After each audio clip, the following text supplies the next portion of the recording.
Good morning students. बेटा, कल हमने किया था गुटेनबर्ग के बारे में। ठीक है, आज जो है क्वेश्चन हमारा जो न्यू टेक्नोलॉजी थी, इसमें पूछा जा रहा है कि न्यू टेक्नोलॉजी कौन सी आई थी जो गुटेनबर्ग ने जो इन्वेंशन की थी। ठीक है, ये जो न्यू टेक्नोलॉजी थी प्रिंटिंग की, मतलब जो बुक्स जो प्रिंट हो रही थी न्यू टेक्नोलॉजी के अंदर, उसमें जो पुरानी जो हैंड राइटिंग मैनस्क्रिप्ट थी वो पूरी तरह से इसके आने के बाद भी ख़त्म क्यों नहीं हुई थी। वेरी इंपॉर्टेंट क्वेश्चन है। New technology did not internally displace the existing art of producing book by the hand.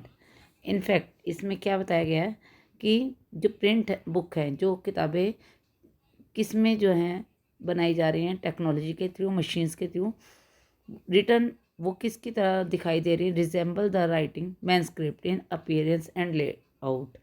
वो किसकी तरह दिखाई दे रही हैं, मैनस्क्रिप्ट की तरह, और उनका लेआउट भी किसकी तरह दिखाई दे रहा है, मैनस्क्रिप्ट की तरह।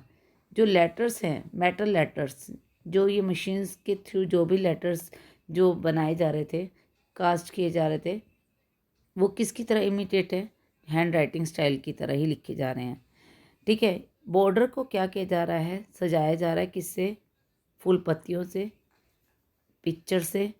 ठीक है, a book printing from the rich space for the decoration was kept blank on the printing page. अब क्या किया जा रहा है इसके अंदर कि जो डेकोरेशन के लिए क्या किया जा रहा है कि साइड पर स्पेस को ब्लैंक छोड़ दिया जाता है। अब जो रिच पर्सन है वो क्या करते हैं, अपनी ही मर्जी से क्या करते हैं, उन पेज को डेकोरेट करा लेते हैं। And purchase could choose the design and decide on the painting school that would do illustration. अब वो क्या करते हैं, अपनी मर्जी से वो जो स्पेस छोड़ा जाता है ना साइड पे बॉर्डर के लिए, तो वो अपनी मर्जी से चॉइस से क्या करते हैं, उसमें पत्तीस को या पिक्चर्स को क्या करते हैं, ड्रॉ कराते हैं।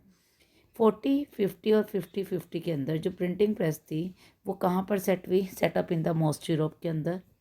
अब जो प्रिंटर थे यूरोप के, वो क्या करने लगे, दूसरी जगह पर जाने लगे जॉब के लिए, और वहाँ पर उन्होंने क्या हेल्प करी है लोगों की, प्रिंटिंग प्रेस को सेटअप करने में क्या किया है, हेल्प की है। जिससे प्रिंटिंग प्रेस क्या होने लग गई है, बढ़नी शुरू हो गई। बुक का प्रोडक्शन क्या हो गया, बहुत ज़्यादा हो गया। कौन सी सेंचुरी के अंदर, 15th सेंचुरी तक। अब जो पहले बुक कितनी मिलियन होती थी, 20 मिलियन। अब जो बुक्स हैं मार्केट में कितनी होने लगी, 200 मिलियन कॉपी जो है अब 16th सेंचुरी के अंदर क्या होने लग गई है, ग्रो होने लग गई है। पहले 15th सेंचुरी के अंदर कितनी थी, 20 मिलियंस, और 16th सेंचुरी के अंदर ये कितनी बढ़ गई, 200 मिलियन। ठीक है, अब हैंड राइटिंग जो है किस में कन्वर्ट हो गई है, मैकेनिकल प्रिंटिंग के अंदर। इसी को हम क्या कहेंगे, प्रिंट रेवोल्यूशन के नाम से जानेंगे।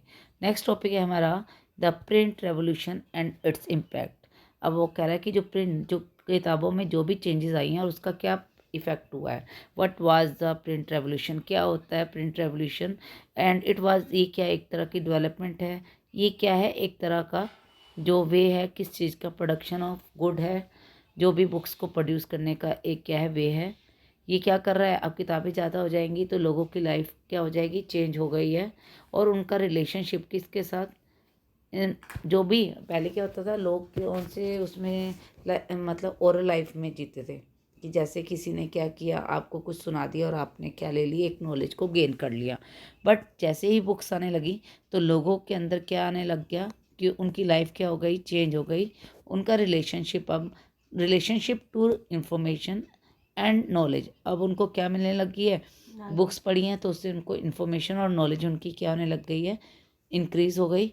किसके साथ उनकी नॉलेज और इन्फॉर्मेशन जो मिलने से उनका रिलेशन किसके साथ बताया गया है, किसके बारे में इंफॉर्मेशन मिली है, अथॉरिटीज़ के बारे में और इंस्टीट्यूशन के बारे में।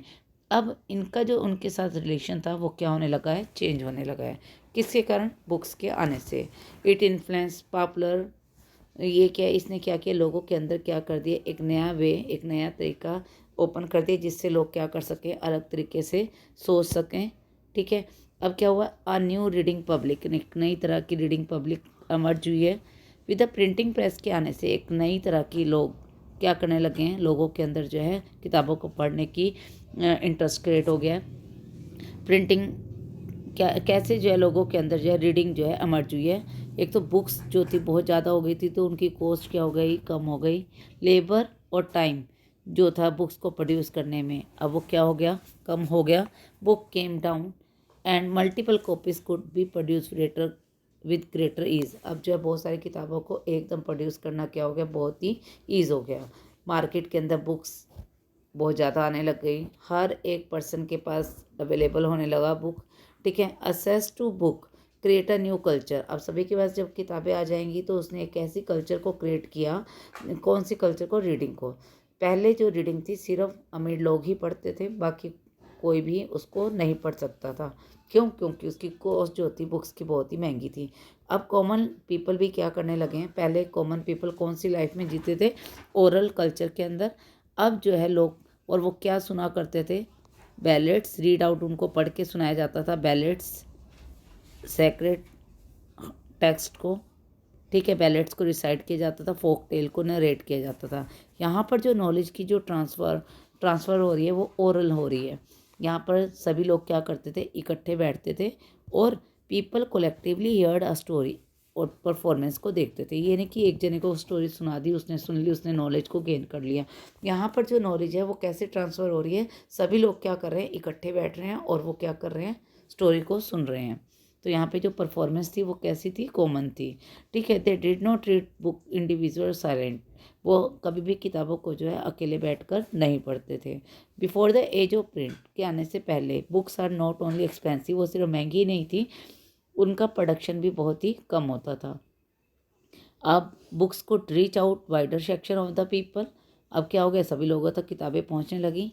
इसने क्या किया, अब सभी लोग क्या है, if earlier there was hearing public, अब जो है पहले लोग कौन से उसमें लाइफ जी रहे थे, सुनकर अपनी नॉलेज गेन कर रहे थे, अब वो क्या कर रहे हैं, रीडिंग करके अपनी नॉलेज को गेन कर रहे हैं। अब यहाँ पर क्या है, जो ट्रांसफ़र है वो इतना सिंपल नहीं है। क्यों? क्योंकि वहाँ की यूरोप की जो पॉपुलेशन थी वो ज़्यादा क्या थी, इलिटरेट थी, लिटरेसी लेवल बहुत ही कम था। यूरोपियन कंपनी, तो जो पब्लिशर्स थे उन्होंने क्या सोचा, परस्यूट द कॉमन, कैसे वो लोगों को कहेंगे कि वो प्रिंट का वेलकम करें। तो उन्होंने क्या दे, कीप इन माइंड, अपने माइंड में क्या रखा है कि सभी लोगों तक क्या पहुंचानी है, प्रिंट मतलब बुक्स को पहुंचाना है कि वो उसको पढ़ सके। तो उन्होंने क्या चीज़ें जो है पब्लिश करी अपनी बुक्स में, बैलेट्स एंड फोक टेल्स को, ठीक है, जिसको उन्होंने किससे सजाया, फूल पत्तियों से, कि लोग क्या करें, विजुअलाइजिंग प्रिंटिंग आ गई तो लोग क्या करेंगे, इसको देखेंगे, उससे वो क्या कर सकते हैं, नॉलेज को गेन कर सकते हैं। They were sang recited gathering in the village and taverns, taverns जहाँ पे क्या होता है कि जहाँ पर शराब वगैरह पी जाती है, प्लेस जहाँ पे drink alcohol to serve food किया जाता है, जैसे आप रेस्टोरेंट पे जाते हैं तो वहाँ पर जो है लोगों को क्या किया जा सके, जहाँ पे लोग इकट्ठे करते हैं तो उनको ये डिसाइड करके, मतलब अब यहाँ पर नॉलेज जो है ओरल तो हो रही है, बट यहाँ पे बुक को लेकर क्या की जा रही है, जो नॉलेज को क्या किया जा रहा है, ट्रांसफ़र किया जा रहा है। अब ओरल कल्चर जो है वो किस में एंटर हो गई है, प्रिंट के अंदर, ठीक है, क्योंकि किताबें लेके हम पढ़ रहे हैं और print material was orally transmitted. अब oral and the line the सेप ओरल एंड रीडिंग कल्चर अब क्या हो गया, आपस में ही क्या हो गई हैं, ब्लर हो गए हैं। तो अब ओरल कल्चर किसके अंदर एंटर हो गई है, रीडिंग में, और रीडिंग कल्चर किस में एंटर हो गई है, ओरल कल्चर के अंदर।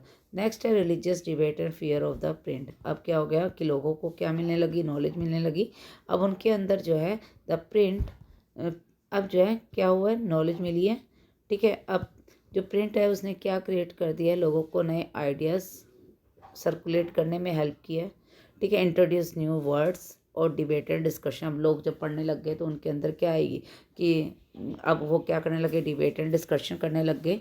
जो लोग किससे डिसएग्री थे, अथॉरिटी से, मतलब राजा से, उन्होंने क्या किया, प्रिंट करना शुरू कर दिया अपने आइडियाज़ को और अपने मैसेज को लोगों तक पहुंचाना शुरू कर दिया है। और लोगों को क्या परस्यूट किया कि वो क्या करें, डिफरेंट तरीके से उसको सोचें एंड उन अथॉरिटीज़ के अगेंस्ट क्या करें, एक्शन लें, ठीक है। आगे है नॉट एवरीवन, सभी लोगों ने जो है प्रिंट का वेलकम नहीं किया है।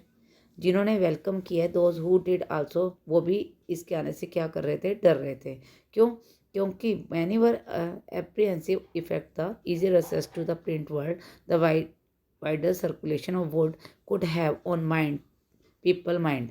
वो क्या, ज़्यादा से ज़्यादा जब लोगों के पास क्या होगा, किताबें आ जाएंगी, तो उसके इफेक्ट से डर रहे थे कि वो जो किताबों के पढ़ने से लोगों के माइंड क्या हो जाएगा, चेंज हो जाएगा, ठीक है, और उनको कंट्रोल करना बहुत ही मुश्किल हो जाएगा। Were fear that if there was no control over, अगर प्रिंट के ऊपर कंट्रोल ना किया जाए तो ये कौन से मैसेज को स्प्रेड कर देगा, इररिलीजियस थॉट को, ठीक है, और लोग क्या कर देंगे, रिबेल कर देंगे। इफ़ दैट हैपन, अथॉरिटी के वैल्यूएबल लिटरेचर को भी क्या हो जाएगा, वो भी क्या हो जाएंगे, ख़त्म हो जाएंगे। ठीक है, अब इससे कौन नाराज़ था किताबों के आने से, कौन नाराज़ था, यहाँ पर राइटर्स हैं, आर्टिस्ट हैं और अथॉरिटी और मनार्क, जो किताबों के सर्कुलेशन से क्या थे, बहुत ही गुस्से में थे। क्यों? क्योंकि उनको ऐसा लगता था कि अगर बुक्स आ जाएंगी तो उनके जो थॉट हैं जो वो क्या हो जाएंगे, वो ख़त्म हो जाएंगे और इररिलीजियस थॉट लोगों के अंदर क्रिएट हो जाएगा और वैल्यूएबल जो हैं यहाँ पर अथॉरिटी के वैल्यूएबल लिटरेचर भी क्या हो जाएंगे, ख़त्म हो जाएंगे। तो आपको ये पूरा चैप्टर अच्छे से जितना भी कराया है उसको अच्छे से रीड करना है और उसको लर्न करना है।